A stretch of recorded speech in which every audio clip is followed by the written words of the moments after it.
et tu enlèves, c'est quelques années, où tu n'es des fois même pas responsable, tu ne sais même pas ce que tu fais. Quand tu es inquiète par exemple de 6, 7, 8 ans, ou bien même enlève, première année, deuxième, troisième, le petit il commence à apprendre, mais il n'est pas encore responsable, c'est vrai ou pas? On arrive jusqu'à quelle année pour la responsabilité en général? Plus ou moins, c'est quelle année? L'âge de la puberté, on peut dire 14, 15, ça dépend les filles, les garçons, c'est pas la même chose. Donc voilà, enlève de nouveau, plus ou moins, une dizaine d'années qui ont sauté, parce que tu n'es pas encore responsable auprès d'Allah subhanahu wa ta'ala. Tu n'es pas encore pubère. Billah alaykoum, enlève les heures, et j'ai bien dit les heures, où tu manges et tu bois. Parce qu'il y a des gens qui s'assient pour manger, ils ne restent pas 5 ou 10 minutes. Combien il reste? Il y en a qui restent à tabler 1 heure. Ça c'est le ftour. 1 heure l'ghda et 1 heure l'asha. Ça ou là 3 heures par jour. Taïb, cher frère, quand vous faites le calcul, qu'est-ce qui reste pour l'adoration? Il y a qu'on a tous dit qu'on veut tous le paradis. Et qu'est-ce qu'on a donné alors à côté de cela pour Allah subhanahu wa ta'ala? Donc le meilleur parmi nous, quand il prie en 4 minutes 30. C'est vrai ou pas? Fois combien de prières par jour? 5. Combien ça donne? 20 minutes plus 5 fois une demi-heure. Donc ça fait à peu près 2 heures. Quoi? Et Allah, faites le calcul. 4 minutes fois 5, ça donne combien? 20 minutes. Et une demi-heure fois 5, si on prend 2 demi-heures, ça donne 1 heure. Donc plus encore 2 demi-heures, ça donne 2 heures. Donc 5 et 2, ça fait, vous voyez, combien on donne par jour? 6 à 7 heures. 7 heures ou bien minutes. Ça, on n'est même pas encore arrivé à 1 heure d'adoration. Ça, c'est si quelqu'un prie, subhanallah, c'est 5 prières, point à la ligne. Il n'a même pas donné de son temps vraiment réel dans l'apprentissage, dans la religion, il n'a même pas encore donné 1 heure. On est à peine en train de calculer, tiens, ah ouais, 5 fois 4 ça fait 20, plus 2 minutes. Moi c'est pour ça que je vous taquine en disant 2 heures, 2 demi-heures. Moi c'est 5, combien 30 secondes, ya ikhwan.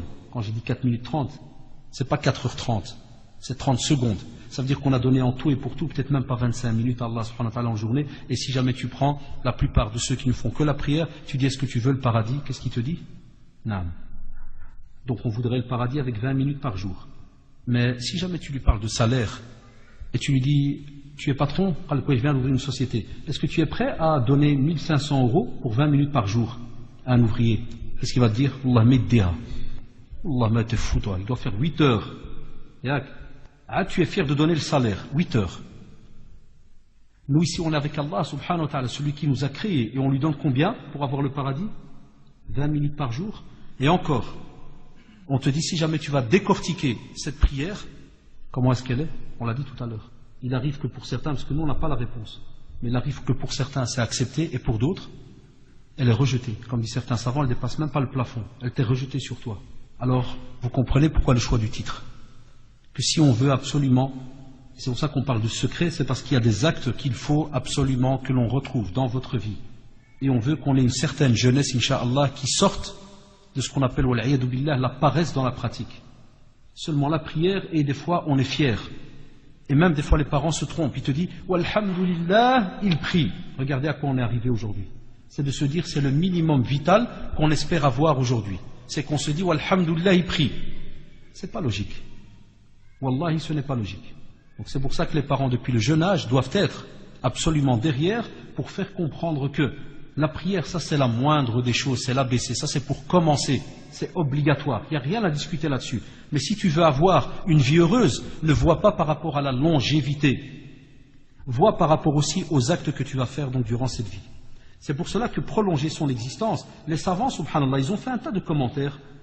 Et c'est pour cela que, prenez le cas, j'avais pris 2-3 commentaires de l'imam Nawawi rahimahullah, d'Ibn Taymiyyah rahimahullah, d'Ibn Hajar rahimahullah, où ils parlent, ils vous disent en général, la plupart des réponses tournent au fait que c'est vrai que chacun d'entre nous, le terme de sa vie, il a été noté dans le livret.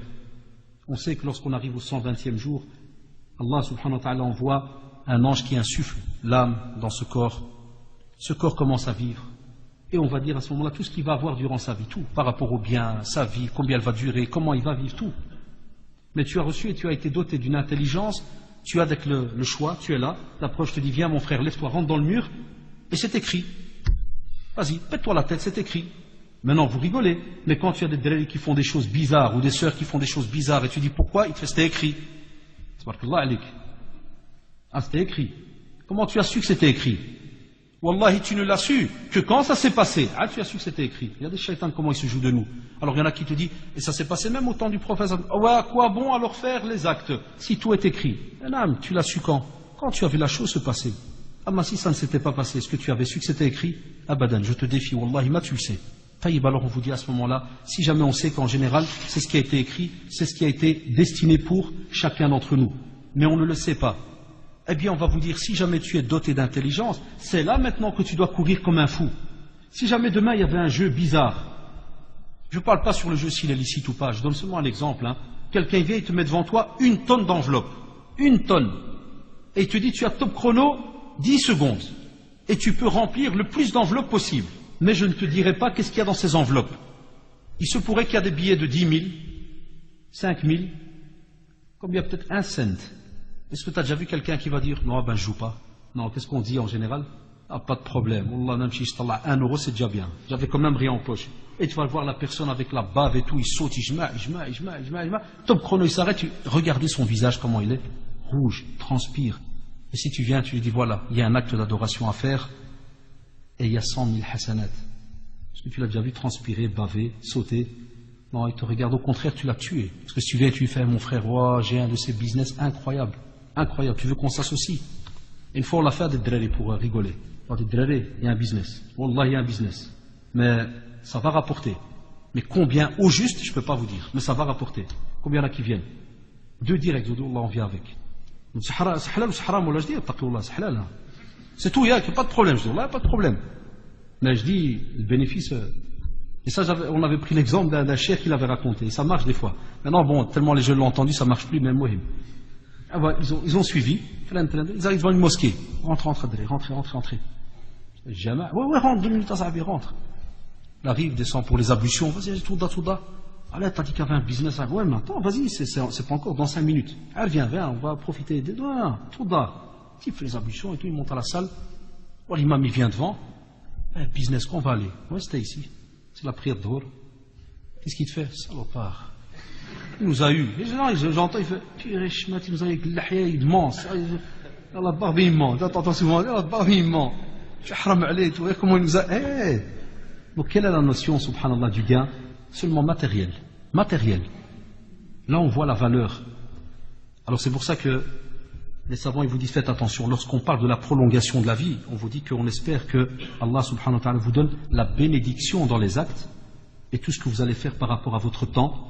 Et des fois, tu entends, il y a des frères, subhanallah, ou des sœurs qui te disent, Masha'Allah, j'ai eu une belle journée, je me suis levé le matin très tôt, donc j'ai prié le fajr, j'ai révisé, je me suis reposé une petite heure, j'ai été travailler, j'ai relu, j'ai étudié tel texte, et j'ai fait. Il te dit, Allahu Akbar, il a à peine 5 heures de l'après-midi. Et d'autres, pas de baraka dans le temps, rien. Ça aussi, ça vient de la part d'Allah, subhanahu wa ta'ala. Et aussi, par le fait que Shaitan Allah se joue de toi durant ta vie.